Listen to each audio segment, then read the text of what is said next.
What's up guys, on this video I will walk you through a few case studies on how we are helping Canadian agents get more listings and grow their businesses.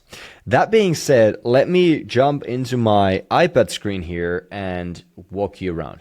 So first of all, let me show you a couple case studies. Matthew, 7 listings signed and 3 to 4 on top of that in pipeline. We have a case study of him.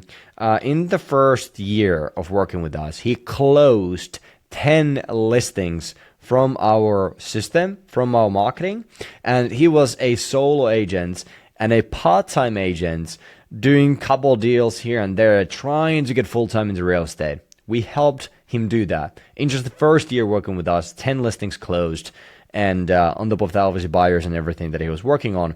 And now he's consistently closing deals. He's been working with us for a couple years now, I believe. George here posted this around Christmas time. 6 deals in the last 4 weeks, 3 more coming up. You can see here, 9 deals in 4 weeks, 2 deals a week. Make the phone call. So during Christmas time, really good stuff. Terry, 12 listings in the first 12 months with us. And also we have another case study with him, how he got 35 listings through our marketing in 17 months or 16 months or something like that. By the way, Terry is in Canada, Matthew is in Canada, George is in Canada, and then Jeff, 220,000 extra GCI in the first 12 months. He's also in Canada. And Catherine, 15 Meskula listings sold in 12 months, and she is also in Canada. Then we have a couple other ones, a bit more recent ones. Che, 4 listings in the first, 4 listings closed, 3 closings, and almost 75 in commissions, and still have 5 more months to go. So that only in 4-ish months. I think he's on a 9-ish month contract. Serena, 7 listings in the first, this was in May, so in the first 4.5 months-ish of 2026, 7 listings from us, and in London, Ontario. So that's pretty cool. Brian, 5 listings, 2 more coming up. Karen, in 8 months, 6 listings, 2 closed deals. Actually, this is an 8-month renewal. She was 6 months, was the first. So this is in the first 5-ish months. 6 listings on the market, 2 closed deals. Alan, pretty cool stuff. He's actually in the States, but the reason why he's here is because with him, we're following the same strategy as for these other Canadian agents. He's been with us over 4 years now, and he grew from solo agent, just wanting to do a few extra deals. Now he's built a boutique brokerage, couple teams, building that up. Pretty cool, right? And one of his agents acquired 6 listings from Meskula in the past 6+ months. One of the new agents, so pretty cool stuff. And then we have Brian here as well, 4 in-house appointments and 2 listing agreements signed on that day. So pretty cool stuff. So that being said, obviously there's way more than just them. There's over 500 agents across US and Canada over the past 5 years.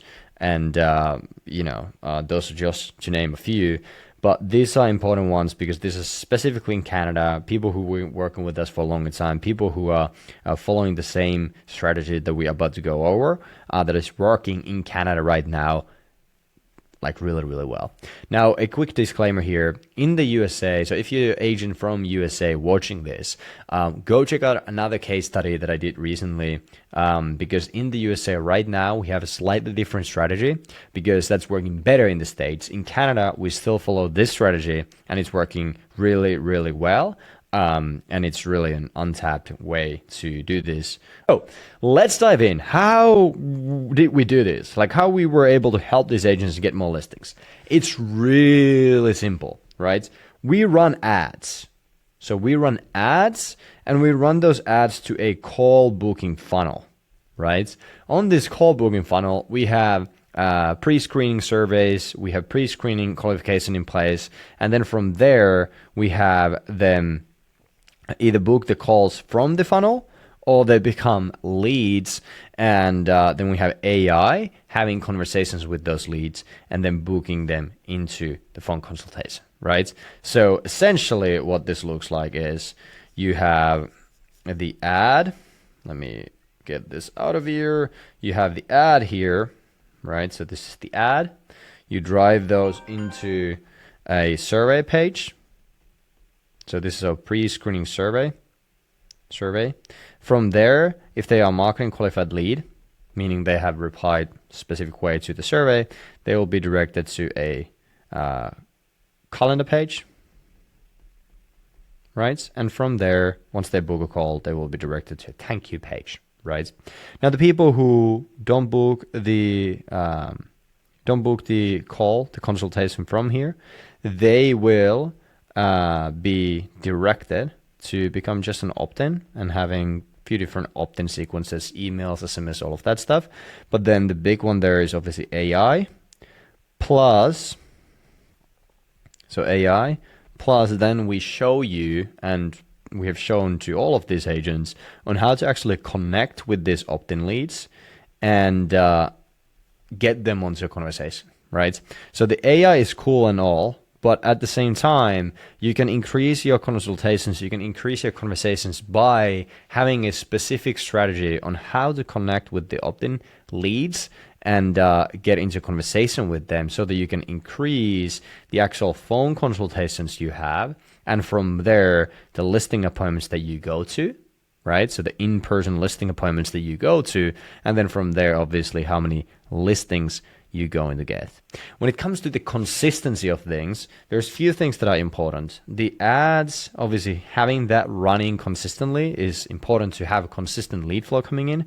But then at the same time, what becomes really, really important is this process in place here. So the nurture and the follow-up process, and having a simple way to being able to actually keep in contact with people, to being able to have more and more listings come in and kind of go from there. But all in all, that's how simple it is. So there's nothing crazy there. The hard thing though, the reason why there's other, lead gen companies, there's marketing agencies, maybe you have tried to run ads yourself, is that they don't have one thing that we have. So when it comes to acquisition process, so client acquisition process, and in this case, specifically a listing acquisition process, meaning the process of actually acquiring listings, getting listings signed and closing deals. When it comes to this process, there are two main elements. There are two main processes that are inside of this.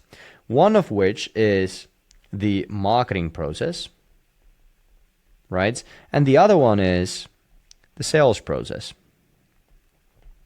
And both of these needs to be in alignment with each other in order for the listing acquisition process to actually work consistently and being something that you can scale, right? So most lead gen companies, they just literally focus on most marketing companies just focus on the marketing and they forget the sales process.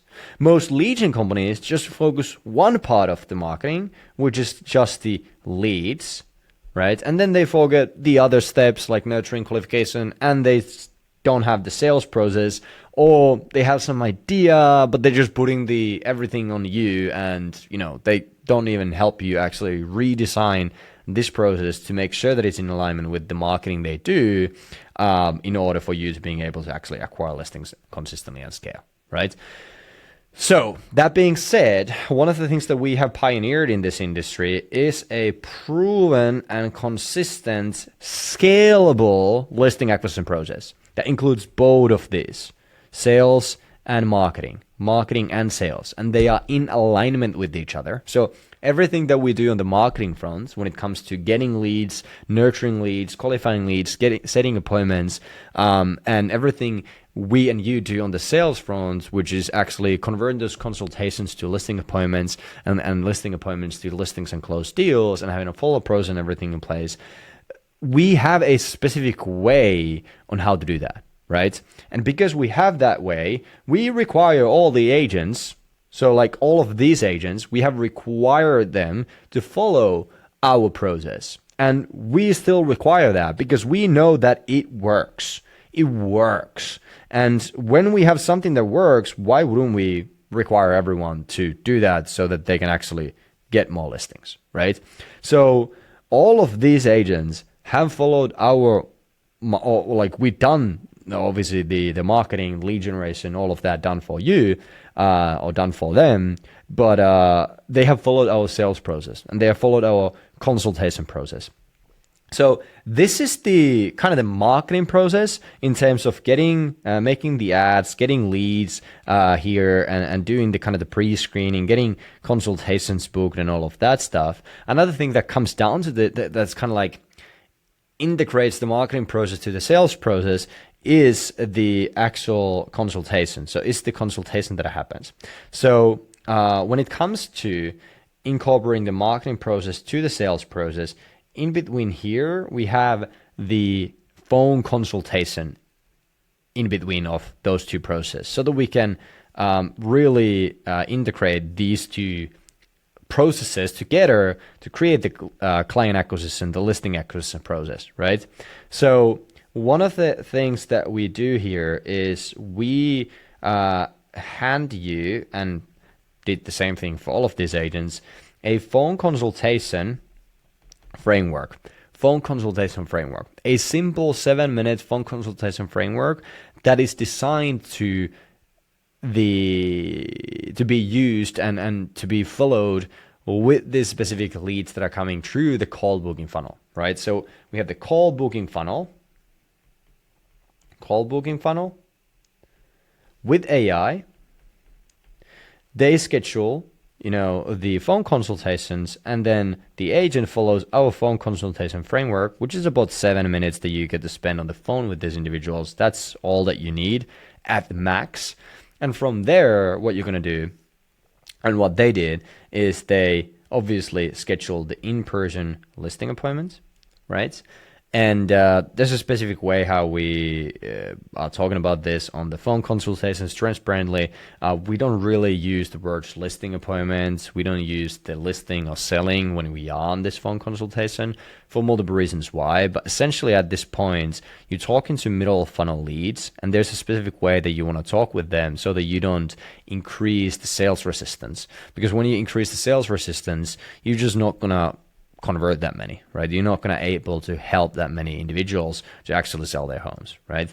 So we schedule an in-person home visit, and from there, what happens is they go through, they do a CMA with walkthrough. They walk them through the listing presentation, and at the end, they simply do a close section. And when it comes to the phone consultation framework and the listing appointment framework, essentially there's going to be a few main elements. So we have the intro. So we have like 4 main elements. We have intro. So same thing on the phone consultation as in the in-person appointments.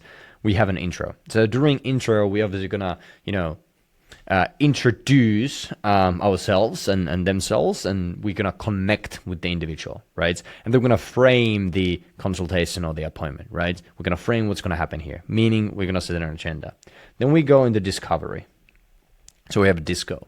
So after intro, we transition to discovery. In discovery, what we look into discover is a few things. First of all, like how can we help them? So if we can help them, and how can we help them, right? And it starts here and it continues here. So here we do the surface level. Here we go layer deeper, right?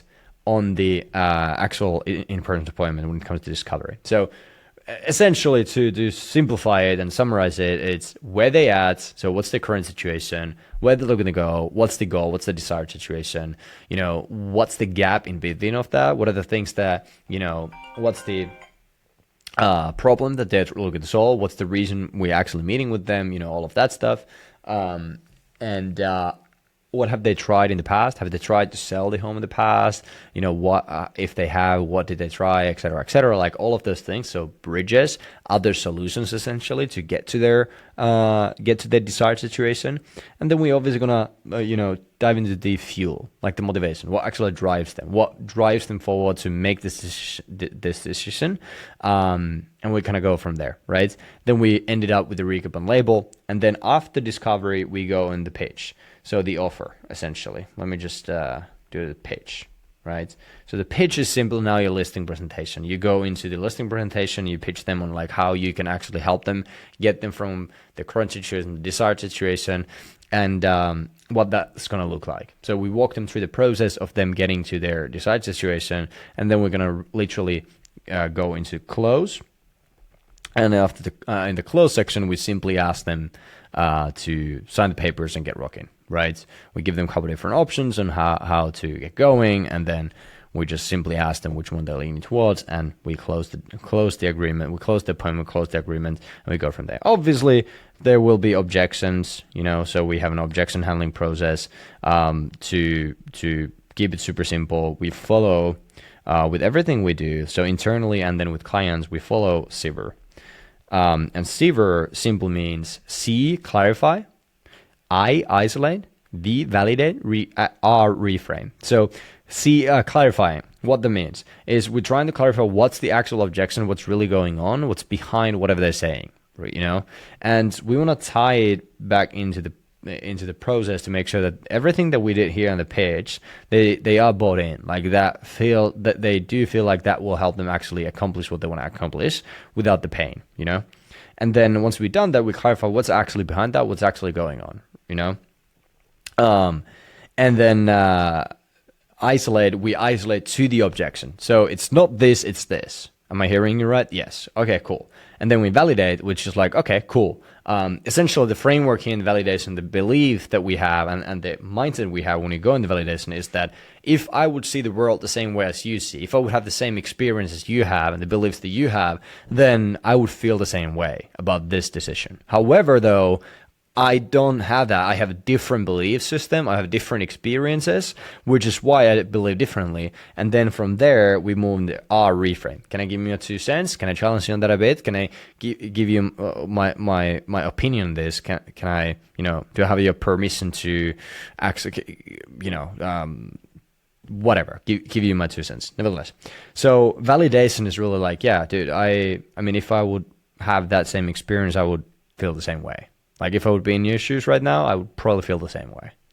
That being said, can you give me my 2 cents?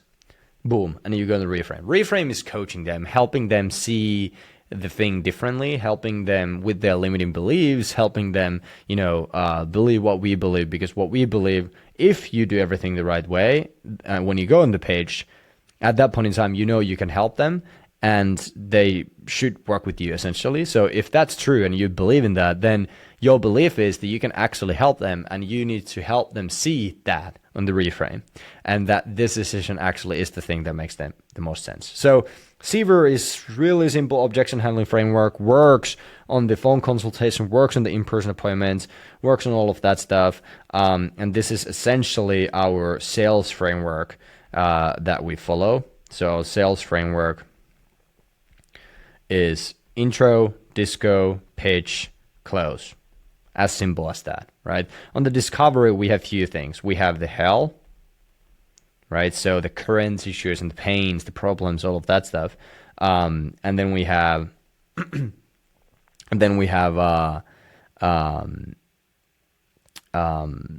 bridges. We have heaven. We have fuel. Right, so current situation, what are other solutions in the current situation, we do dive into the goal a bit. We do touch on that, like what do they feel like they should be, type of situation. This is on our own sales conversation, and on the listing appointment actually, and the phone consultation is we touch on like what are they kind of looking to do, so that we can then go into like what other solutions they tried or have been thinking of, have they already interviewed some other agents, etc., etc. What were they kind of saying, or what was the situation? So we look all the bridges that they have between the hell and the heaven, and the current situation, desired situation, and essentially we're looking to burn those bridges. Simply put, we're just like looking to see how those won't help them to accomplish what they want to accomplish, and then we can, help them see that, right? Once we know that, then heaven is simply going more deeper into the goal. So in the hell, we do actually touch on the motivation, the desires, the future situation, the desired situation. But in the heaven, we actually go more deeper into that, like the emotions behind that, getting them to imagine that, getting them to do all of that stuff. And then fuel, we essentially touch on the real motivation, what really drives them. Why not just kick the can down the road over the next 6 months and then think about selling? Like, why even think about this now? Why having a conversation right now about this thing that we having a conversation about, right? And then from there, we go into recap and labels. Essentially, we're just gonna recap and recap everything we discussed, and we're gonna label them as to they are here, they're looking to go here. They have tried all these other things, but they didn't work because of this reason. Oh, they have been thinking about doing but it doesn't work because of this thing, and they want to do this now instead of 6 months. Instead of 6 months from now because of XYZ reasons. And then we're gonna ask if we got that right and anything they need to add on or take away. And if all goody, they have a buy-in, then we move on the page. And this is again the listing presentation. And it's just one part of the thing. And then we go into close, which is simply just like doing a bit of temp check as to how they feel about the pitch, how they feel about the listing person, how they feel about the game plan that we have for them to sell their home. And then we get their buy-in on that. And then after that, we just simply ask for the money, so to speak. So we ask for the signatures and all of that stuff. If objections comes up, we follow the SIVER framework to handle those objections and limiting beliefs and logistical challenges, and then we kind of go from there and loop back into the close, and we get the paperwork signed. Obviously, sometimes it won't happen that way, and we will have a follow-up process in place and kind of go from there. But this is essentially how these individuals are doing. So they have hyperlocal targeting that attracts high intent seller leads. They have automated follow-up that engages leads the moment they opt in. And then also they have a manual follow-up that's important in this day and age to do that long term. And then they have a streamlined conversion process using our proven 7-minute consultation framework, right? So we have the ad, we have the survey, we have the booking, so the cold booking funnel from the ads to the bookings, and we have the sales framework in it to convert those into in-person appointments and then listing appointments to listings. And because we have designed the marketing to fit to the sales and sales to fit to the marketing, we have a proven listing acquisition process that works to convert deals consistently. So that's pretty much it. That's how we have helped all these Canadian agents. On the next videos, I'm going to go more deeper onto the ads. I'm going to go more deeper onto the pre-screening and the call booking funnels. I'm going to go more deeper on the sales and all of that stuff. But that being said, if you are a Canadian agent and you want to see if we could implement this to your business, there should be a link somewhere below to do that. And if you're agents from the States, there's a bit different strategy we use right now for you guys. There's another video going over that, and you can also schedule a call to see if we can help and how that would look like. But Canadians, would love to work with you guys. If you are someone already doing 150, 300,000, 400,000, 500,000 in GCI and really want to double, triple that and are not afraid of actually investing into the growth, investing in the business and working long term to accomplish something like that, to accomplish those real growth jumps, then would love to chat with you, would love to talk with you and to see if we can make that happen. That being said, see you on the next one.